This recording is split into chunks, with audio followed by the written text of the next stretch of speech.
What's up everyone, welcome to your first tutorial in Photoshop. In these tutorials I'm going to be teaching you every single thing that you wanted to know about Photoshop. I'm going to be starting with the very basics, and I'm going to be moving into some very advanced topics. I'm going to try to give you as much detail as I can in these tutorials and tell you everything you need to know. So before we get started in Photoshop, before we get started working everything, let's just get to know our way around Photoshop.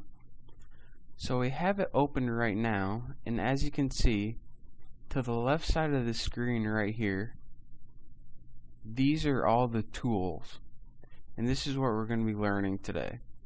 And you can either view them as a single row, or if you click this little two triangles right here, you can view them as a double row.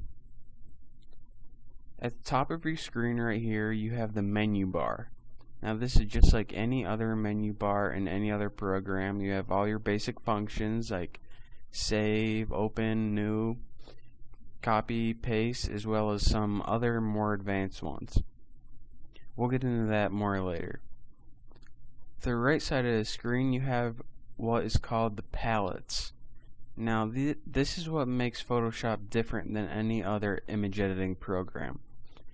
These are for the more advanced topics, and we'll get into these later on in the tutorials. And in the middle, of course, you have the image window. This is for the space for whatever image you're working on. And right now I opened up this image right here just to display what all the tools will do. So let's start. The first tool that we need is called the Move tool. It's the very first tool, and if we click it, we can see what it does. The Move tool does exactly like the name says. You can grab part. Now the next tool is called the Marquee tool. Now anytime there's a little triangle next to the tool, it means that there's other tools along with it. To get to these tools, just highlight over your tool, click it, hold down, and you can see the rest of your tools. Now this one has an elliptical marquee and two other ones with it. But here's what the Marquee tool does. On your image you can click and drag, and you now have a piece of your image you have selected. And there's a lot of different things you can do. You can paint inside this piece, or you can pick it up and move. And the elliptical marquee does the same exact thing, except it's a circle shape instead of a square or a rectangle. The next tool we have is called the Lasso tool. You can either click it or just click L, and this will take you to the Lasso tool. Now the Lasso tool is a lot like the Marquee tool in that you can make selections with it. So if you want to just make a freehand selection by scrolling around a piece of your image and letting go, you now have a selection that you can either paint inside or move,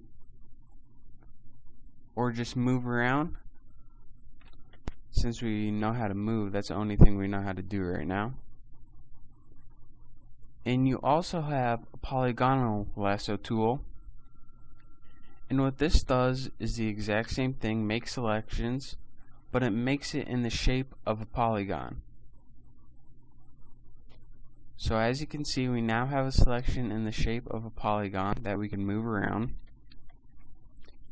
And the last tool is called the Magnetic Lasso tool.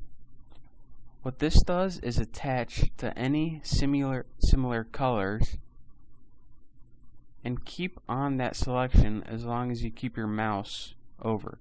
Now make sure you don't stray to the side, or it'll pick up on some colors that you don't want. But for the most part, we don't really use that tool to make selections. We use some of the other ones. Now the next tool you're going to use is called the Quick Selection tool. Again, this is one other tool to make a selection. Say you wanted to select all this canyon right here, or this arc, whatever it is. So you would pick the quick selection tool and copy all the similar colors. And now from here you can do many things with it, such as move. Like I said, it's the only thing we need to know how to do. So the other tool in that section is called the magic wand tool, and it's much like the same, just picks the same colors that are related to that color and selects all the similar colors. Now the next tool on our toolbar is called the crop, and just like the name implies, if you want to crop your image and don't want the entire thing, then all you have to do is highlight, drag over whatever part of the image you want, and let go, and you now can crop your image. You can vary the size, vary the height and width, or you can even rotate it. And then when you're ready to crop, just press enter, and there you have your new image. And this last tool in this section is called the slice tool. That's for making web design programs, and we won't really talk about that as we're beginning. But that's all the time we have for right now. In the next topic we'll cover the rest of the tools. And if you're not already there, you can go to www.thenewboston.com to see my tutorials and to go over everything that we went over today, and I'll also give you step-by-step instructions. Thank you.